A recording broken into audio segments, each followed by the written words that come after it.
जोहार झारखंड देख रहे हैं आप। आपके साथ मैं हूं शिप्रा झा। रांची के बुढ़मू थाना क्षेत्र के साढ़म में नक्सलियों ने जमकर उत्पात मचाया है। नक्सलियों ने तालाब निर्माण में लगी जेसीबी, पोकलेन और हाइवा को आग के हवाले कर दिया।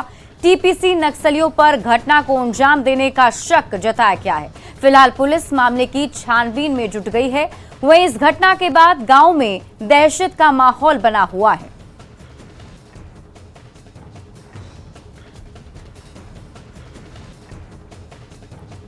झारखंड में कोरोना संक्रमण के मामलों में गिरावट के बाद से स्कूलों में पढ़ाई फिर से शुरू हो गई।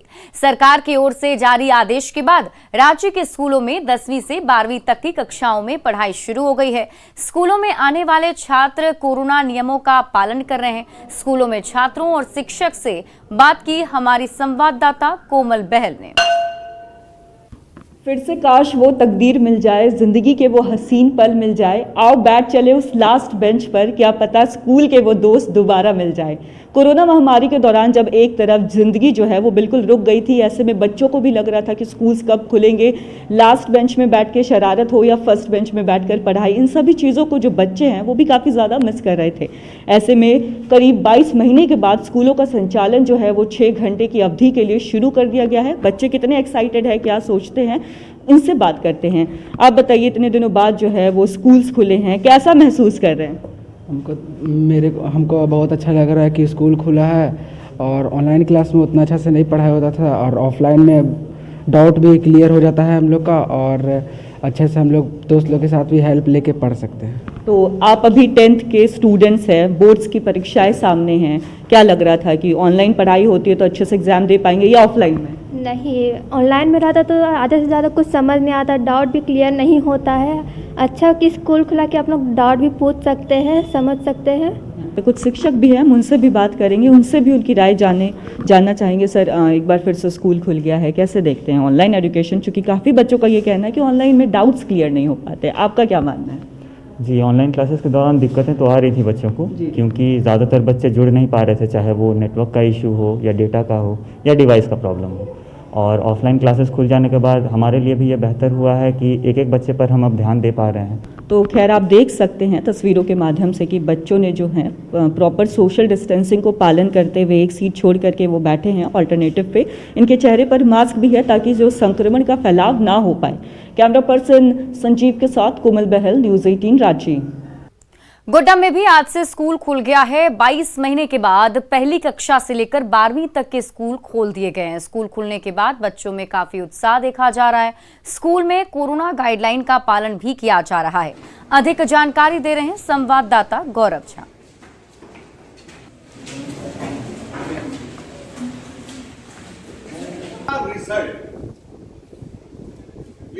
गुमला के नक्सल प्रभावित केरागानी में गाजे बाजे और सांस्कृतिक कार्यक्रम के साथ कम्युनिटी पुलिसिंग का नजारा दिखाई पड़ा। पुलिस और सीआरपीएफ की बटालियन ने निःशुल्क जांच और दवा वितरण का आयोजन कैंप लगाया। कैंप में ग्रामीणों के बीच सामूहिक भोज का आयोजन हुआ। विशेषज्ञ चिकित्सकों के साथ खुद ही पुलिस कप्तान ने ग्रामीणों का इलाज किया और दवाइयां भी बांटी। आपको बता दें कि ये वही गांव है जहां अक्सर पुलिस और नक्सलियों के बीच मुठभेड़ होती रहती है।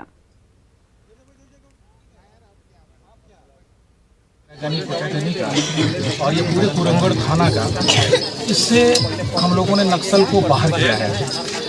और आज ये पहली बार हुआ है कि आज हम एक दूसरे तरीके से हम एक गांव वालों से संबंध स्थापित करने के लिए यहाँ पर इकट्ठे हो गए हैं। ये हम लोग लगातार पूरे जिले में सीआरपीएफ और गुमला पुलिस के जॉइंट एक्सरसाइज चल रहा है। हम लोग लगातार हर जगह घूम घूम के कैंप लगा रहे हैं, जिसका मुख्य उद्देश्य हो रहा है कि लोग से कैसे अपना संपर्क स्थापित करें, उनका समझे प्रॉब्लम क्या है, और वहाँ जहाँ जाके जहाँ नक्सलियों का पहले रहा हो आतंक, बुद्धेश्वर के जाने के बाद जहाँ ख़त्म के कगार पे है, वहाँ जाके उनसे संपर्क स्थापित करें। गाँव वाले से हम लोग बात भी कर रहे हैं।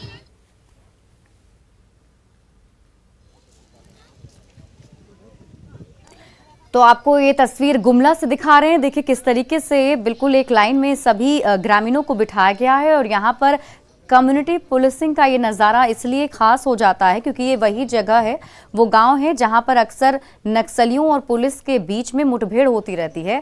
लेकिन यहां पर सही तरीके से शांति व्यवस्था हो, लोग से अच्छे तरीके से कनेक्ट कर पाए पुलिस, इसलिए यहां पर ये कम्युनिटी पुलिसिंग का नज़ारा देखने को मिला। आज यहां पर जो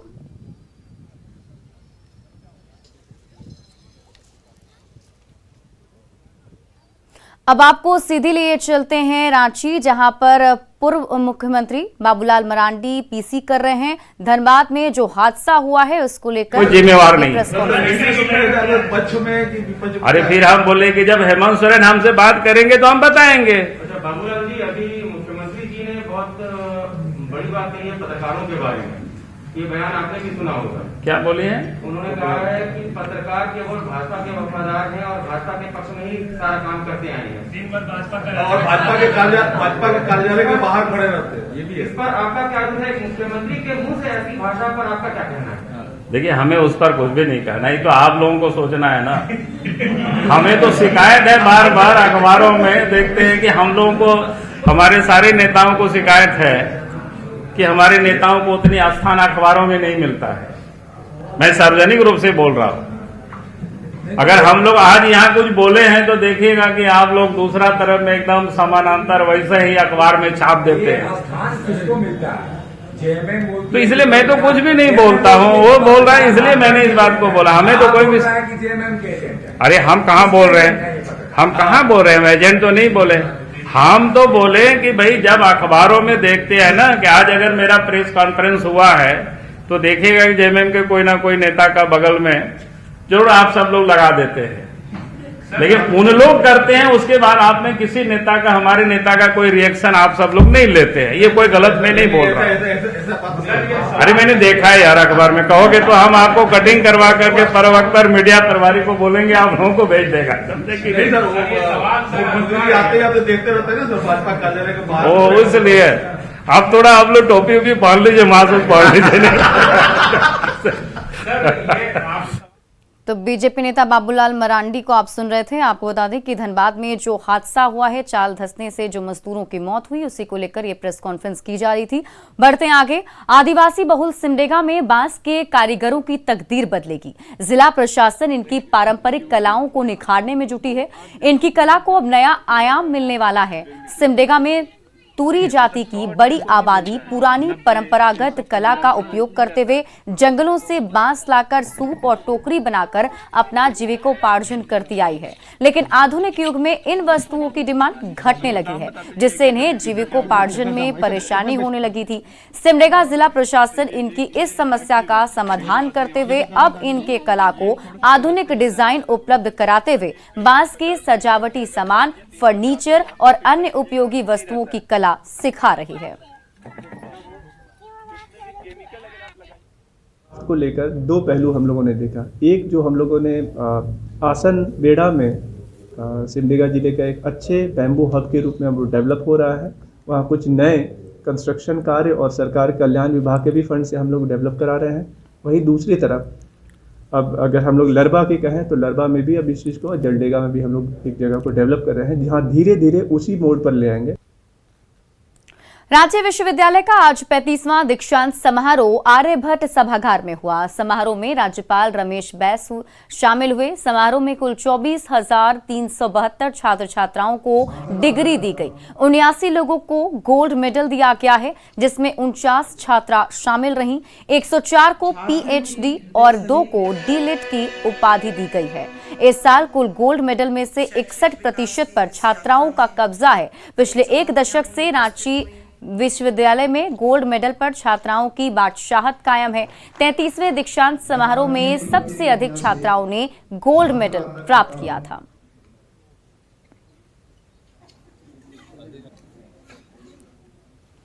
गिरिडीह में अवैध आरा मिल संचालकों पर वन विभाग का शिकंजा कसने लगा है। वन विभाग ने देवरी प्रखंड के आरा गारों के छछनी टोला में अवैध तरीके से संचालित आरा मिल पर छापेमारी की। छापेमारी के दौरान वन विभाग ने लाखों रुपए की लकड़ी सहित 15 ट्रैक्टरों को जब्त कर लिया।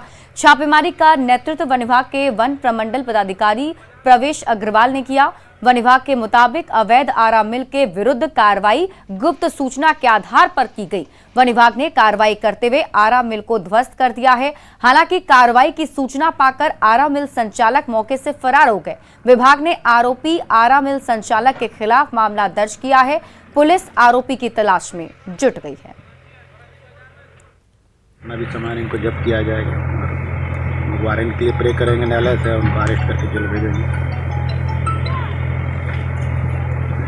लगभग 10 लाख की लकड़ियाँ होंगी। इसमें आम है, कटहल है, शिमल है, शीशम है, सखुआ है, गम्हार है, प्रजाति के हैं, कुछ मिसलेनियस प्रजाति की भी लकड़ियाँ हैं। झारखंड हाईकोर्ट से कड़ी फटकार के बाद रांची के बड़े बड़े सरकारी अस्पतालों में जन औषधि केंद्र तो खोल दिए गए, लेकिन बस खाना पूर्ति कर इसे बदहाल होने के लिए छोड़ दिया गया। रांची संवाददाता रूपाली त्रिपाठी ने रांची के रिम्स से लेकर सदर अस्पताल तक जन औषधि केंद्र का जायजा लिया और स्वास्थ्य विभाग को बदहाली की तस्वीर दिखाने की कोशिश की है।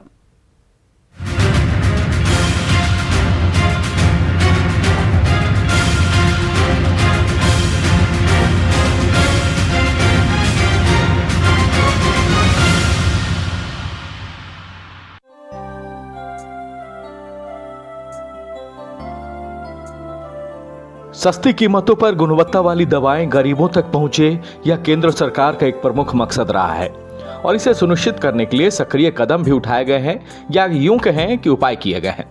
लेकिन झारखंड में कई दिनों तक प्रधानमंत्री जन औषधि परियोजना पर अमल नहीं किए गए। झारखंड हाईकोर्ट की ओर से बार बार राज्य सरकार को फटकार लगाई गई कि राज्य के तमाम सरकारी अस्पतालों में प्रधानमंत्री जन औषधि केंद्र खोले जाए। आखिरकार स्वास्थ्य मंत्री बन्ना गुप्ता ने झारखंड के सबसे बड़े अस्पताल रिम्स में जन औषधि केंद्र का उद्घाटन किया। दावे किए कि गरीब मरीजों को यहां से जेनेरिक दवाओं की दिक्कतें नहीं होगी, दवाओं की देखरेख के लिए मॉनिटरिंग होगी। लेकिन चंद दिनों में ही रिम्स के जन औषधि केंद्र की बदहाली नजर आने लगी है। इस वक्त हम रिम्स में मौजूद है, जो कि पूरे राज्य का एक बहुत ही बड़ा सरकारी अस्पताल माना जाता है। काफी भीड़ यहाँ पर आती है। लोग जो नीचे वर्ग के हैं यहीं पर सीधा आते हैं अपने इलाज के लिए। और ये जन औषधि केंद्र आप देख रहे हैं जो स्वास्थ्य विभाग की ओर से खोली गई है 24 जनवरी, मतलब कि हाल ही में इसका उद्घाटन भी खुद स्वास्थ्य मंत्री बन्ना गुप्ता ने किया है। और हम जानेंगे, भैया थोड़ा आगे आइएगा, हम जानेंगे कि किस तरीके से यहाँ पर क्या क्या दवाइयाँ भी हैं और क्या क्या नहीं है। क्या नाम है? पंकज। मरीज आ रहे हैं और अधिकतर झारखंड कांग्रेस ने टी शर्ट और टॉफी घोटाला की एसीबी जांच के आदेश का स्वागत किया है। कांग्रेस के प्रदेश प्रवक्ता राजीव रंजन ने कहा है कि इस मामले में 2 बार विधानसभा समिति की रिपोर्ट आ चुकी थी। मुख्यमंत्री का यह स्वागत योग्य कदम है। पिछली सरकार में मोमेंटम झारखंड से लेकर कंबल खरीद के नाम पर सिर्फ और सिर्फ घोटाले ही घोटाले हुए थे। वर्तमान में मुख्यमंत्री जी ने जिस टॉफी और टी शर्ट घोटाले और सुनिधि चौहान के कार्यक्रम के जांच के आदेश दिए हैं, वो एक स्वागत योग्य कदम है, क्योंकि इस विषय को लेकर के विधानसभा की समिति ने 2 बार अपनी रिपोर्ट सबमिट की है, जिसमें साफ साफ ये कहा गया है कि कहीं ना कहीं ये पूरा मामला संदेह के घेरे में है। गोड्डा में बारिश के कारण गोड्डा हंसडीहा मुख्य मार्ग पर पानी भर गया है, जिसके कारण लोगों को परेशानी हो रही है। मुख्य मार्ग पर स्थित सरकंडा चौक पर बारिश के कारण लोगों के घरों में पानी भर गया है। स्थानीय लोगों के मुताबिक मुख्य नाला के जाम होने के कारण बारिश का पानी नालों में नहीं जा पा रहा है, जिसके कारण ये समस्या उत्पन्न हुई है। जल जमाव की समस्या से निपटने के लिए स्थानीय लोग खुद ही जमे हुए नाले को खोलने में जुटे हुए हैं, जिससे पानी नाले के माध्यम से निकल सके।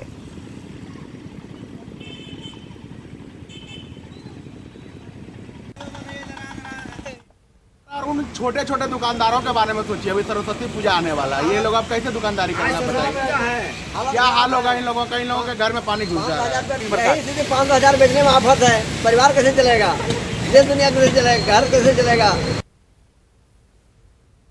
झारखंड के ग्रामीण विकास मंत्री आलमगीर आलम रामगढ़ पहुंचे। इस दौरान उन्होंने कांग्रेस कार्यकर्ताओं के समस्याओं को सुना। कांग्रेस कार्यकर्ताओं ने मंत्री के सामने जिले में बड़े पैमाने पर हो रहे कोयला चोरी का मामला उठाया। कांग्रेस नेताओं ने मंत्री के सामने सरकारी ऑफिसों में व्याप्त भ्रष्टाचार और घूसखोरी का भी मामला उठाया और दोषियों के खिलाफ कार्रवाई की मांग की। मंत्री ने कार्यकर्ताओं की ओर से उठाए गए मुद्दों के हल का आश्वासन दिया है। कार्यक्रम में रामगढ़ विधायक ममता देवी और बड़का काना गांव के विधायक अंबा प्रसाद भी मौजूद रहे। विभाग के जो लोग हैं, डिप्टी कलेक्टर रहेंगे और भी जो पदाधिकारी रहेंगे, उससे हम बात करके निश्चित तौर पर इसको सॉर्ट आउट करेंगे। जो जनता की जो भी पदाधिकारी आते हैं जनहित के लिए आते हैं और जनता की जो भी काम सरकार के द्वारा दिया जाता है वो सुनिश्चित करने के लिए भेजा जाता है कि ना कि शोषण करने के लिए। तो इस बात के लिए ये गंभीर मामला है, इसको भी हम लोग देख रहे हैं। रामगढ़ के ग्रामीण इलाकों में जलापूर्ति के लिए बनी योजनाएं दम तोड़ने लगी हैं। सोलर चलित जलापूर्ति योजनाओं के बंद होने से गांव वालों को पीने के पानी के लिए नदी और तालाबों पर निर्भर रहना पड़ रहा है।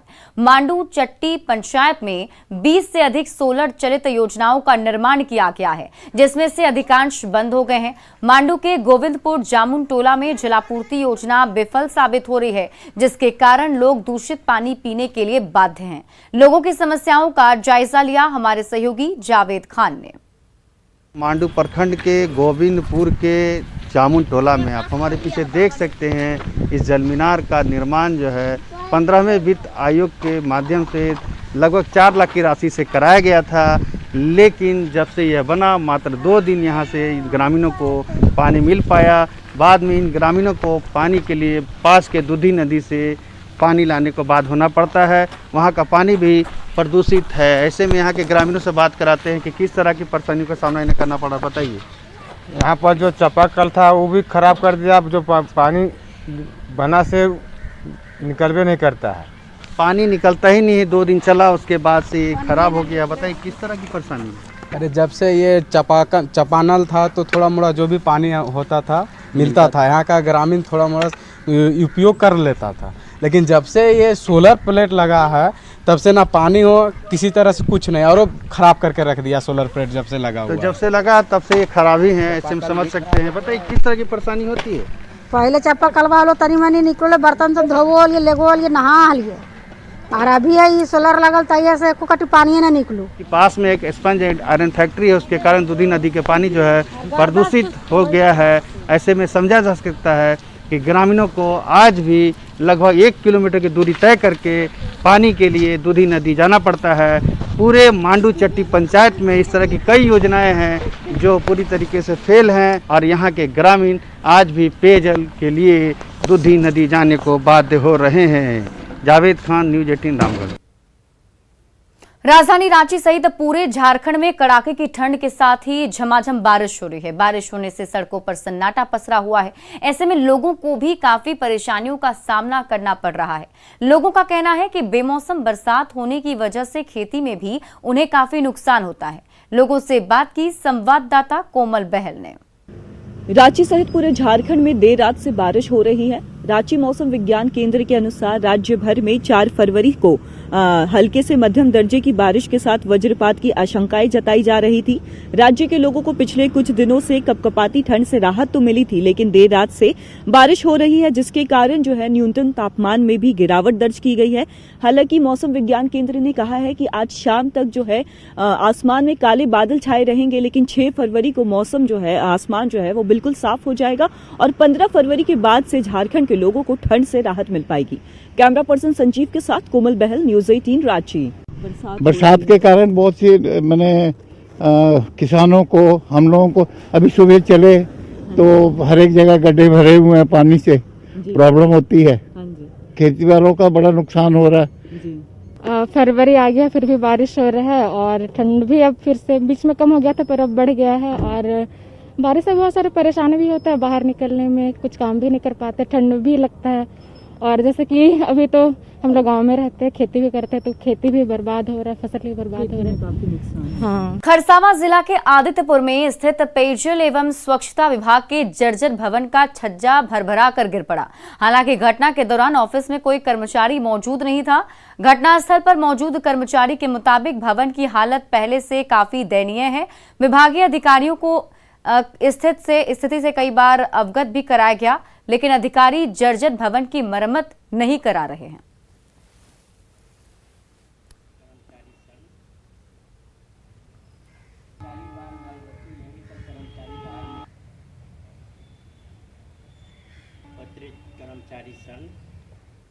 और फिलहाल इस बुलेटिन में अभी के लिए बस इतना ही, लेकिन न्यूज़ 18 बिहार झारखंड पर खबरों का सिलसिला लगातार जारी है।